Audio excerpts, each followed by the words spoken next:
Hello, எப்படி இருக்கீங்க எல்லாரும்? நான் ரொம்பவே நல்லா இருக்கேங்க. இந்த vlog ஈவினிங்ல இருந்து ஆரம்பிக்குது. பாலில் இவ்வளோ அழகா ஆடை கட்டி வந்திருக்கதை தாங்க பார்த்துட்டு இருந்தேன். காலையிலேயே பாலெல்லாம் காய்ச்சி வச்சாச்சு. எதுக்காகனா ஈவினிங் பன்னீர் எடுக்கிறதுக்காக தான். காலையிலேயே இப்படி நம்ம பால் காய்ச்சி வச்சுறதுனால நல்ல ஆடை முழுமையாக இந்த மாதிரி மேலே இருக்குங்க.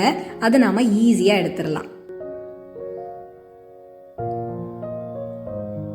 இப்படி இந்த மாதிரி பாலில் கட்டியிருக்கிற ஏடெல்லாம் தனியாக எடுத்து மீதி இருக்குது பார்த்தீங்களா, அந்த பாலை தான் ஸ்கிம்டு மில்க்குன்னு கடையில் விற்பாங்க. ஏன்னா அது கொழுப்பு சத்து கம்மியாக இருக்கிற பால். இந்த பாலில் இருந்து நம்ம பன்னீர் எடுக்கிறப்போ நமக்கு பன்னீருமே கொழுப்பு சத்து கம்மியாக கிடைக்குங்க. இப்படி கலெக்ட் பண்ணி வச்சிருக்கிற ஏடெல்லாம் ஒரு பாக்ஸில் போட்டு நாங்கள் தனியாக வச்சுருவோம். இதிலேருந்து நாம் பட்டர் பண்ணி அதிலேருந்து நாம் உருக்கி நெய்யும் பண்ணிக்கலாம்.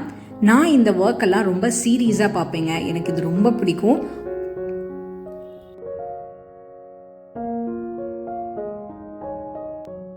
பாலில் கட்டியிருந்த ஏடெல்லாம் இந்த மாதிரி முழுமையாக நம்ம எடுத்தாச்சு. நாங்கள் பேக்கெட் பால் வாங்குறது இல்லைங்க, பசுமாட்டு பால் தான். எங்கள் வீட்டு பக்கத்துலேயே ஒரு தண்ணி கலக்காத பால்னு சொல்லி ஊற்றுவாங்க. அதை தான் நாங்கள் வாங்கிட்டு இருக்கோம். இது தாங்க நம்ம பாலில் கட்டியிருந்த ஆடையெல்லாம் தனியாக ஒரு பாக்ஸில் கலெக்ட் பண்ணி வைக்கிறது. இதிலிருந்து நான் எப்படி பட்டர் பண்ணேன்னு ப்ரீவியஸ் vlogல போட்டிருக்கேன். கண்டிப்பாக அதை நீங்கள் செக் பண்ணி பாருங்கள். பால் நம்ம திருப்பி வச்சாச்சு. அது ஒரு கொதி வந்ததுக்கப்புறம் ஒரு எலுமிச்சம்பழத்தை கட் பண்ணி நம்ம அதில் சேர்க்க போகிறோம். எலுமிச்சம்பழம் சேர்க்குறப்போ உள்ளே இருக்கிற அந்த சீட்ஸ் எல்லாம் எடுத்துகிட்டு சேர்த்துக்கோங்க. ஏன்னா நம்ம பன்னீர் சாப்பிட்றப்போ அது கடிப்படாமல் இருக்கும். ஒரு சில பேர் எலுமிச்சம்பழத்துக்கு பதிலாக வினிகர் கூட சேர்ப்பாங்கங்க. நான் இது வரைய வினிகர் யூஸ் பண்ணி பண்ணதில்லை, அதனால எனக்கு அது தெரியாது. நம்ம எலுமிச்சம்பழம் பிழிகிறதுனால அந்த பன்னீர் புளிப்பாக இருக்கிறதோ அந்த மாதிரி எந்த டேஸ்ட்டுமே இருக்காதுங்க. நீங்கள் ஒரு தடவை கண்டிப்பாக அந்த மாதிரி ட்ரை பண்ணி பாருங்கள். உங்களுக்கு ஒரு வேளை புளிப்பாக தெரிஞ்சது அப்படின்னா அந்த பன்னீரை செட் ஆகிறதுக்கு முன்னாடி ஒரு தடவை நீங்கள் வாஷ் பண்ணிட்டா போதும். அதில் எந்த ஒரு டேஸ்ட்டுமே எலுமிச்சம்பழம் டேஸ்ட் உங்களுக்கு தெரியாது. என்னதான் நாம் பாலில் இருக்கிற ஏடெல்லாம் தனியாக எடுத்துகிட்டு வச்சாலும் இப்போ பாருங்கள், திருப்பியும் நல்லா ஏடு கட்டியிருக்கு. அதையுமே நம்ம தனியாக எடுத்துடலாம். பார்க்குறதுக்கு தாங்க இது ஒரு பெரிய ப்ராசஸாக தெரியும், ஆனால் இது ரொம்பவே ஈஸி பண்ணுறதுக்கு.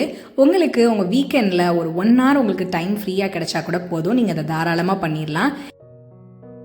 பாருங்கள், நம்ம ஏடு எடுத்ததுக்கப்புறம் ஒரு கொதி வந்துடுச்சு. இப்போ நம்ம எலுமிச்சம்பழத்தை பிழிஞ்சிக்கலாம்.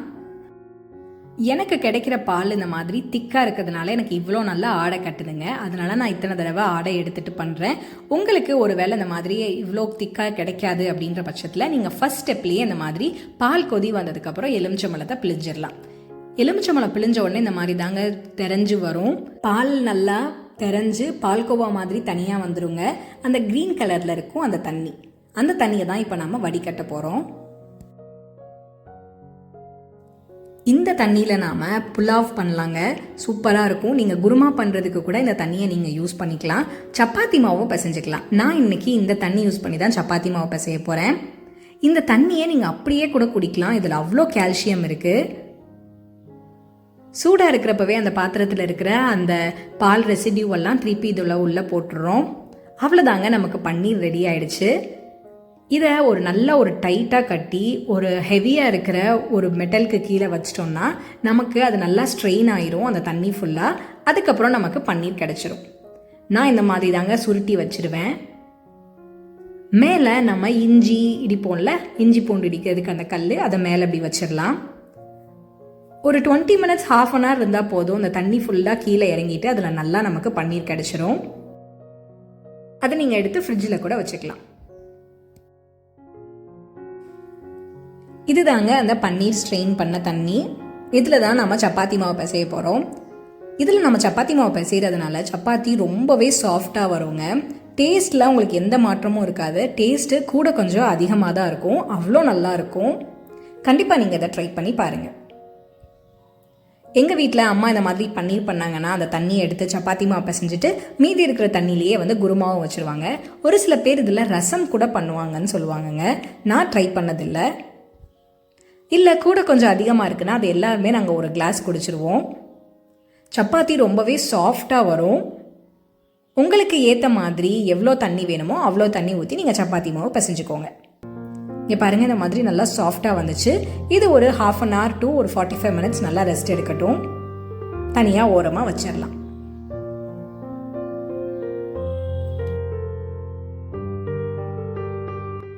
பன்னீர் பண்ணியாச்சு, அது தனியாக ரெடியாக இருக்குது. சப்பாத்தி மாவும் பிசைஞ்சு வச்சாச்சு.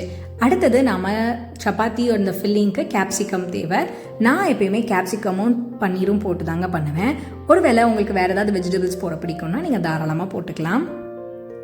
இப்போ தாங்க என்னோட கையை நான் நோட்டீஸ் பண்ணுறேன்.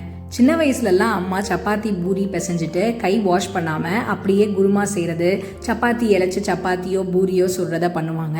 அப்போ தான் நான் அம்மா கிட்ட கேட்பேன், ஏம்மா நீங்கள் கை வாஷ் பண்ணிட்டு பண்ணலாம்லன்னு. அம்மா டைம் இல்லைடா அப்படின்னு சொல்லுவாங்க. இப்போது நான் இதை பண்ணுறப்ப தான் எனக்கே தோணுது, ஆமாம் இல்லை நாமளும் கை வாஷ் பண்ணல, அடுத்தடுத்த வேலைகளை பண்ண ஆரம்பிச்சிட்டோம் அப்படின்னு.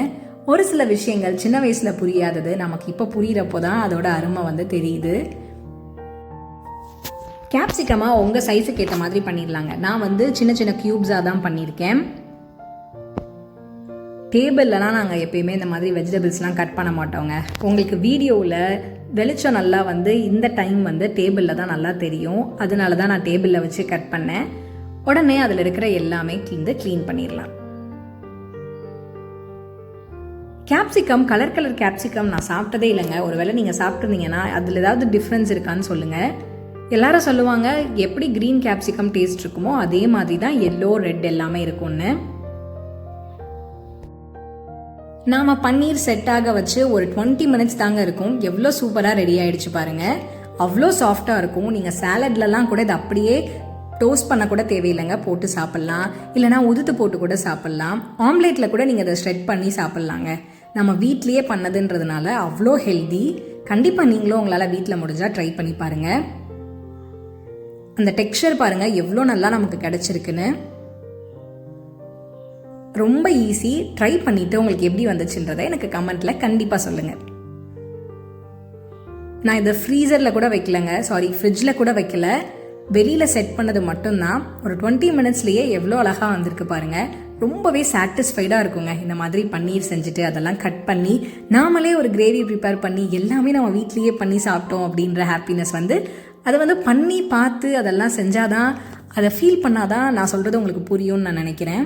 இதுக்கு மேலேயே கூட ரொம்ப அழகாக நீங்கள் விதவிதமாக வீட்டில் பண்ணி சாப்பிட்டுருந்துக்கலாம். ஜஸ்ட் இது என்னோட எக்ஸ்பீரியன்ஸை நான் உங்ககிட்ட ஷேர் பண்ணணும்னு நினச்சேன். சிம்பிள் அண்ட் ஈஸியான ஃபில்லிங் பண்ணிடலாம். கேப்சிகம் கட் பண்ணி வச்சாச்சு, ஆனியனும் கட் பண்ணி வச்சுட்டேன், பன்னீரும் ரெடியாக இருக்குது. இப்போ ஒரு கடாயில் கொஞ்சோல எண்ணெய் ஊற்றிக்கோங்க. உங்களுக்கு வேணும்னா நீங்கள் பட்டர் கூட ஊற்றிக்கலாங்க. நல்லா கடாய் காஞ்சதும் நான் இன்னைக்கு கடலெண்ணெய் தான் ஊற்றுறேன். கடலெண்ணெயில் கொஞ்சோல சோம்பு போட்டுப்பேன். இந்த சோம்பு போடுறப்ப மட்டும் நீங்கள் பார்த்துங்க, அது ரொம்ப தீஞ்சு போயிட்டா ரொம்ப கசப்பு கொடுக்கும். அதனால் சிம்மில் வச்சுட்டு போடுங்க. சோம்பு நல்லா பொரிஞ்சதும் நல்லா கட் பண்ணி வச்சுருக்கிற வெங்காயம் சேர்த்துக்கிட்டேன். உங்ககிட்ட ஸ்ப்ரிங் ஆனியன்ஸ் இருந்துச்சுன்னா நீங்கள் அதை கூட சேர்த்துக்கலாம். அந்த சோம்பு வெங்காயமும் கொஞ்சம் நல்லா வதங்கினதுக்கப்புறம் இஞ்சி பூண்டு இருக்குல்ல, அதை நச்சு அதில் சேர்த்துருக்கிறேன். வெறும் இஞ்சி பூண்டு மட்டும்தாங்க. கொஞ்சோல இஞ்சி கொஞ்சோல பூண்டு தான். அதை நல்லா பச்சை வாசனை போனதுக்கப்புறம் கேப்சிகமாக நம்ம சேர்த்துக்க போகிறோம். உங்களுக்கு ஒரு வேளை நீளமாக கட் பண்ணணும்னா கூட நீங்கள் அந்த மாதிரி பண்ணிக்கலாம். இப்போது அவ்வளோ ஒரு நல்ல ஸ்மெல் வருதுங்க. அந்த கேப்சிகம் இஞ்சி பூண்டு வெங்காயம்லாம் சேர்ந்து வதங்கினதுக்கப்புறம் இப்போ நான் 1 டேபிள் ஸ்பூன் குழம்பு மிளகாத்தூள் போட்டிருக்கேன். இது வீட்லேயே அம்மா அரைச்சி கொடுத்த குழம்பு மிளகாத்தூள் தான். அவ்வளோதாங்க. இந்த குழம்பு மிளகாத்தூள் போட்டு நல்லா வதங்கினதும் தேவையான அளவு உப்பு சேர்த்துட்டு இது கூட நம்ம பன்னீர் பண்ணி வச்சுருந்தோம்ல அந்த தண்ணியை நான் சேர்க்குறேன். அந்த தண்ணி சேர்த்து இதை நம்ம கொஞ்சம் சிம்லேயே வச்சுட்டு அதுக்கப்புறம் நம்ம பன்னீரையும் அதில் ஆட் பண்ணிக்க போகிறோம். அவ்வளோதாங்க. இதுதான் என்னோட சிம்பிள் அண்ட் ஈஸியான பன்னீர் கிரேவி ஸ்டஃபிங். அது நல்லா சிம்மிலேயே கொஞ்சம் கொஞ்சமாக வத்துங்க. அந்த நம்ம பன்னீர் தண்ணி ஆட் பண்ணியிருக்கிறதுனால அதில் இருக்கிற அந்த புளிப்பே போதும், அந்த ஒரு டேங்கினஸ் கொடுக்கும் அந்த கிரேவிக்கு. இது கிரேவியாக இல்லாமல் செமி கிரேவியாக தாங்க இருக்கும். ஏன்னா நம்ம உள்ளே ஸ்டஃப் பண்ண போகிறோம்ல, ரொம்ப கிரேவியாக இருந்தால் அந்த சப்பாத்தியிலேருந்து ஒழுகிரும். அதுக்காக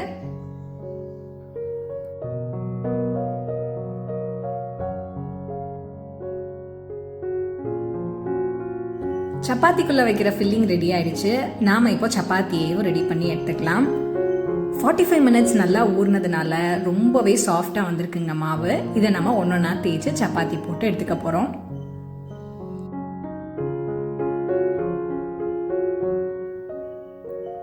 சப்பாத்தியும் ரெடியாக இருக்குது. ஒரு நல்ல ஈவினிங் டைம் நமக்கு பிடிச்ச டிஷ்ஷெல்லாம் இந்த மாதிரி செஞ்சு வச்சுட்டு நமக்கு பிடிச்சவங்களோட நல்லா உட்காந்து கதை பேசிகிட்டே அதை சாப்பிட்றதுல இருக்க சுகமே தனிதானே.